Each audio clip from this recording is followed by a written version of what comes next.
अस्सलाम वालेकुम, मेरा नाम है फ़िज़ा अब्दुल मनान। उम्मीद करती हूँ आप सब लोग खैरियत से होंगे। गौहर पब्लिशर में आप सबको खुशामदीद। हमारा मोटो है redefining the geography of education through digital resources for conceptual learning, और हमारी किताब का नाम है गौहर ग्रेस उर्दू नर्सरी 4+। सबसे पहले हमारे पास सरगर्मी में मौजूद है हे पर पेंसिल फेरें और ख़ुद लिखें, लेकिन उससे पहले हदायत है जो उस्ताज़ा के लिए हैं। सरगर्मियाँ हल करने में बच्चों की रहनुमाई करें। हमें क्या करना होगा, हे पर पेंसिल फेरें और ख़ुद लिखें।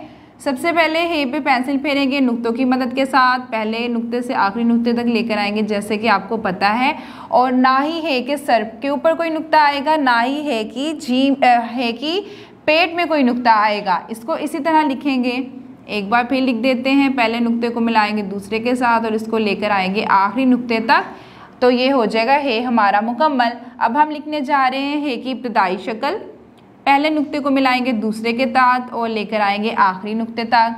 फिर से बनाएंगे हे को पहले नुक्ते के साथ और आखिरी नुक्ते तक, और इस तरह से हमारी हे की इब्तदाई शक्ल हो जाएगी मुकम्मल। अब हम लिखने जा रहे हैं हे की इब्तदाई शक्ल बिना नुक्तों के पेंसिल की मदद के साथ। नुक्ते से शुरू करेंगे, एक सीधी लाइन लगाएंगे और इसको लेकर आएंगे इस तरह से, ये हो जाएगा हे हमारा मुकम्मल।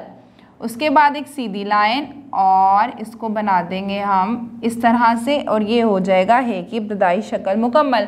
बाकी की सरगर्मी किसी बड़े की रहनुमाई के साथ मुकम्मल करें। बढ़ते हैं दूसरी सरगर्मी की तरफ, जो कि है तस्वीर के दुरुस्त नाम पर टिक का निशान लगाएं। यहाँ पे हमारे पास मौजूद है होज़। होज़ यहाँ पे लिखा भी हुआ है और यहाँ पे नलका भी लिखा हुआ है, लेकिन हमें क्या करना है, कौन सी तस्वीर को टिक करना है, जो कि यहाँ पे बनी हुई है। तो यहाँ पे हम करेंगे होज़, होज़ के हर्फ को हम कर देंगे टिक। इसके बाद हमारे पास यहाँ पे मौजूद है हलवा और हमें टिक करना है हलवा के ऊपर। सरगर्मी नंबर 3 पे हमारे पास मौजूद है पेंसिल फेरें। यहाँ पे लिखा हुआ है हज और लिखा हुआ है हद। हज की जो लाइन लिखी हुई है इसको नुक्तों की मदद से मुकम्मल करेंगे और हद को भी नुक्तों की मदद से मुकम्मल करेंगे। पहले नुक्तों को मिलाएंगे दूसरे नुक्ते के साथ और इस तरह से इसको कर देंगे मुकम्मल, हे जीम हज, और इसके बीच में आ जाएगा एक नुक्ता।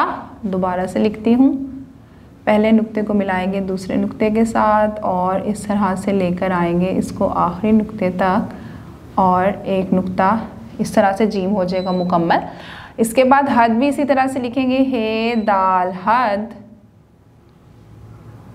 फिर से हे को पहले नुक्ते के साथ और इसको मिलाएंगे आते हुए दाल के साथ, हे दाल हद।